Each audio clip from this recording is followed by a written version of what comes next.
Hey everyone, today we're going to do a pick a pile. Messages from your animal spirit guides.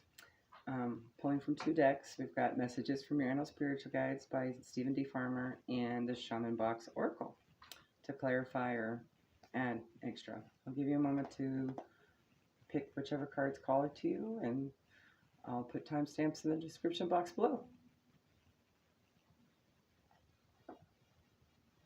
Alrighty. If you chose the Rooster, pile 1, we have the Cheetah. Get clear on your intentions, stay focused, and move quickly to achieve your goal.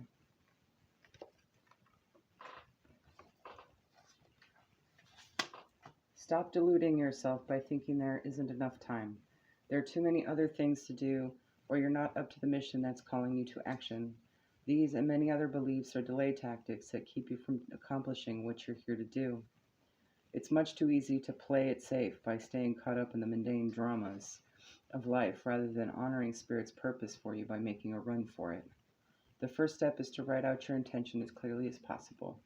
Keep it nearby and create an appropriate affirmation that you can repeat several times over the course of the day.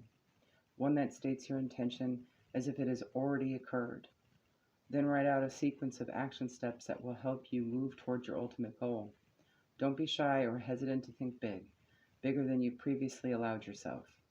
Once you've set the wheels in motion by doing these steps, it's time to move, not in some frenetic, hurried way, but steady and purposeful, designing much of your activity to support what you need to do.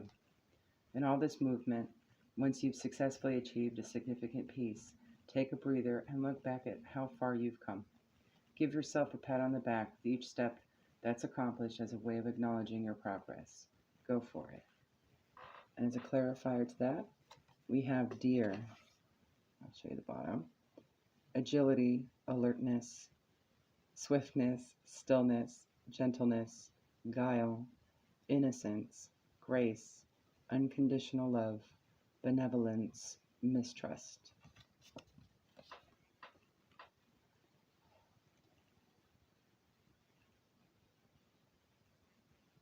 Alrighty, if you have chosen pile number 2, we have the Seagull. Now is a time for deep emotional healing.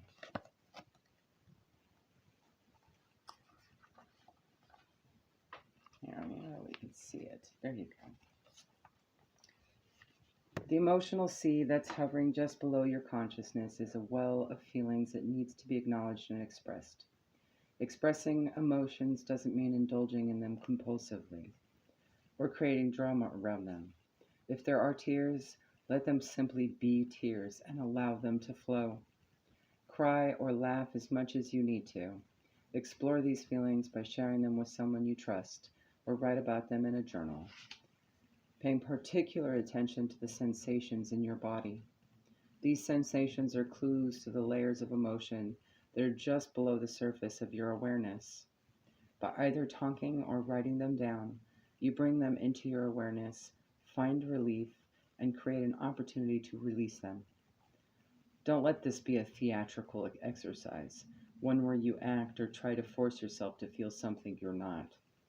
Make sure that you include a good dose of humor from time to time, particularly if you're dealing with darker and scarier emotions.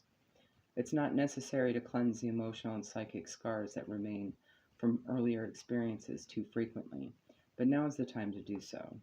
Should you find yourself starting to get lost in the whirlpool of traumatic memory, change the scenery by physically moving or intentionally distracting yourself in some way. It isn't necessary to cure yourself of these feelings associated with these memories all in one setting.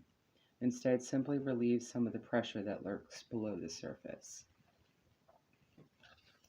Ooh, I'm immediately getting some wounded masculine energy here. We have the Rooster. There we go. Enthusiasm, positivity, humor, potency, sexuality, talkativeness, egotism, exhibitionism, which Seagull did talk about, and vanity.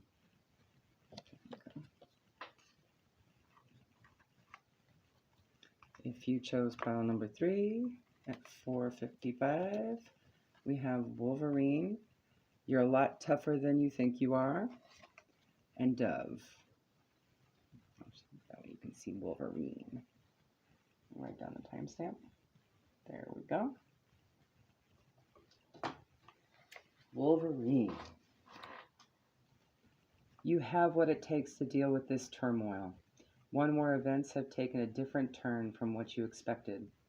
Recall those times when you faced adversity, when you had to dig deep inside yourself to discover the internal resources and the will to continue onward. As you recall these memories, be aware of how they feel in your body.